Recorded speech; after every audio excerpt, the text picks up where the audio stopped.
Unit 2, Time Domain Analysis. In this unit, the discussion is mainly about the analysis of the system response with respect to time. But before going into the nature of the response and their analysis, some aspects of the system itself need some clarification. The reference is with respect to a second order system. We need to have a definition of certain terms like damping ratio, the natural frequency, and then with these information we'll be able to understand the types of responses, of course for a second order system.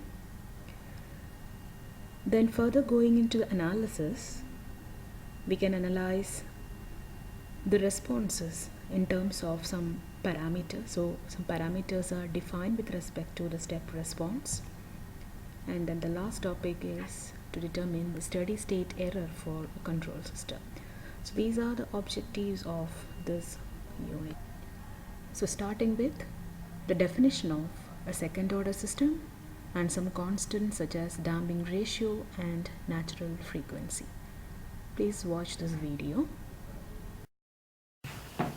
We're going to talk a little bit more about second order systems and about how we can shape them. So if we have a second order system that looks like this, then how we can do some analysis by finding what we call the natural frequency and the damping ratio. So I'll just define those terms for us right here first. So we have something called the natural frequency.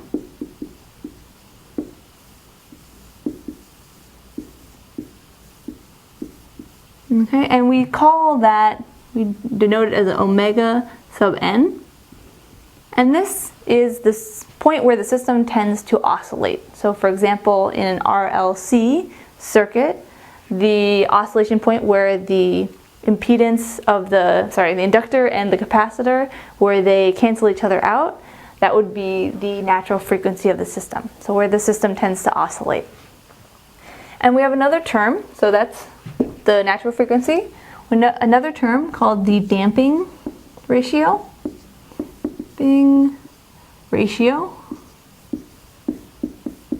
we denote that with, I'm really bad at the symbol, but we'll try something that looks like that. And we can use these terms to help break down our system. But right now, we have these terms and we have our system, for example, say it looks like this.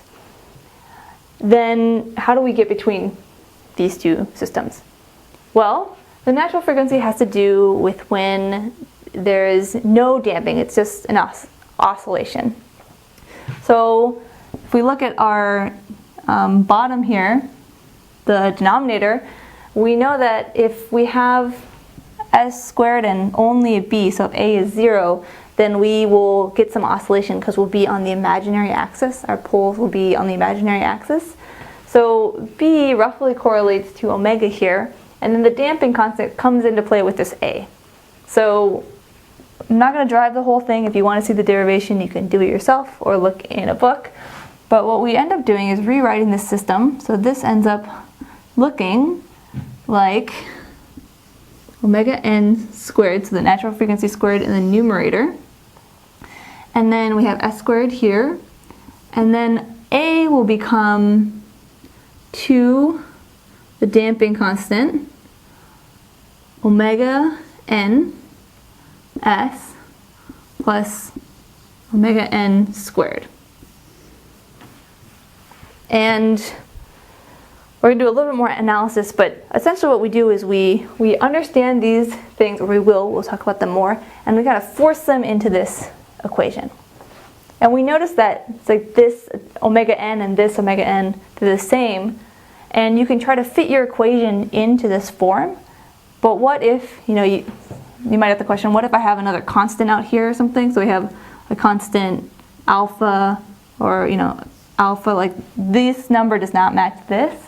All you have to do is take this and move it to the front so it can become a scalar. So that's just to address that question. So if you want to force it into this form, but your top number doesn't match this, you can take out a constant. Okay? Okay, so say you can get your system into this form, And so next we will look at second order systems specifically and some of the common time responses that we have, so responding to a unit step, and some of the terms that we use to explain those systems. And second order systems are important because they're very well studied in the literature, so you can find lots of resources on them. And a lot of times if we have a more complex system, we're able to simplify the model into a second order system that's more manageable for us. So we won't spend too much time on that, but if you're interested in this, there's lots of good literature, the book that we use in this class, and many other books or resources. So we're going to assume that we have a system, a second order system, and it's second order because it has two poles here, so we have s squared, so we know there will be two poles here. And again, we're going to input our step function, so 1 over s, to see how the system reacts to a step input. Okay, and so there's a few different terms that we're going to use, and the first one is going to be for a system that has, it's called overdamped,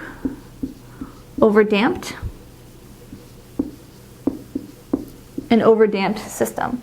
And so again, we're going to have our system here be, the objective is to feed Valerie, and in order to feed her properly, we have to get the food to stay, over time, stay at this value, so that so this is our target value. And an underdamped system, it's a stable system, so it will go there. It just is really slow to get there. So you say go, and it tries really hard, but it's just really slow to get there. So this is like something that has a lot of mass. It's really hard to get there. And this is supposed to be a straight line, or a curved, well-curved line here. It just takes a really long time to get going, and eventually it kind of gets there. Maybe that's close enough, she can eat it there. But this is what we would call overdamped. And so here, if you remember our rise time and our settling time, we have a really slow rise time, really long rise time, and a really long settling time because we do not settle very quickly.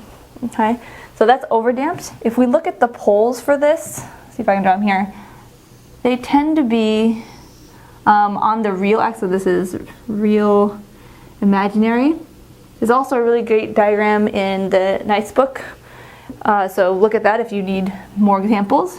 They tend to be on the real axis, but one is pretty close to the imaginary axis. So very slow to react, but eventually it will get there. That's called overdamped. Okay, the next one is the more opposite of that. It's called underdamped.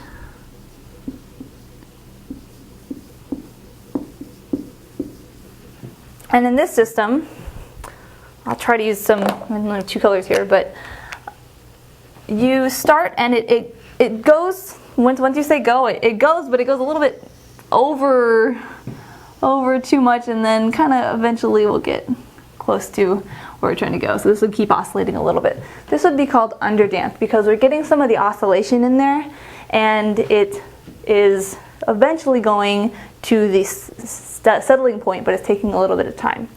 So this would be called underdamped. And again, if you think about settling time and rise time, this settling time is just as long, it takes a long time, but the rise time is very short. So to go from here to here, right, 10 to 90% was very fast, but it just takes a long time to settle. And if we looked at the poles for that one, that would be in the imaginary, has some imaginary component. So maybe say about here. So we would still have some imaginary component, and it's relatively close to the imaginary axis here. So that's what that would look like. There's two more that we'll look at.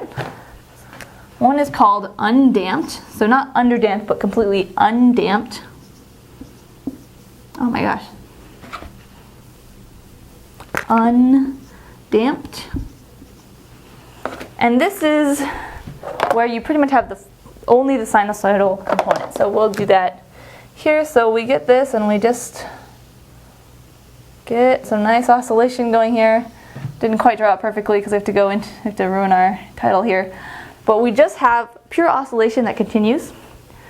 And so this I guess technically would have a high rise time, but it has no settling time, so it never settles. It just continues to go on. And this is what we called marginally stable before. So if we draw another version of our axes here, our real and imaginary, then we would have our poles on directly on the imaginary axis. So we're just oscillating. It's purely sinusoidal. And then our last one, we're going to call it critically damped.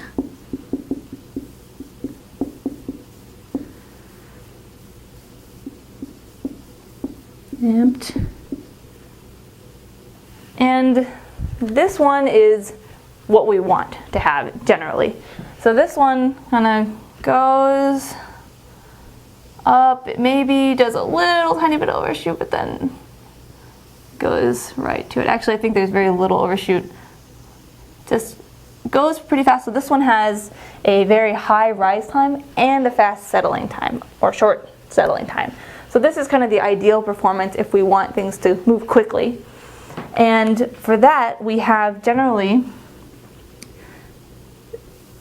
either two poles right on the real axis, or there's some other terms, other pole positions that could be ideal for what you want. But critically damped in this case would be where the poles are right on top of each other and the real axis. So these are just terms that are important to know. So if you say, oh, my system's over damped, it means you need to, compensate for that. If it's under damped, you need to damp it a little bit more and change the position of the poles. Okay, so I'll just stop there for now, but now you should be able to understand when someone says the system is underdamped, overdamped, overdamped, underdamped, undamped, or critically damped. You should know what that means.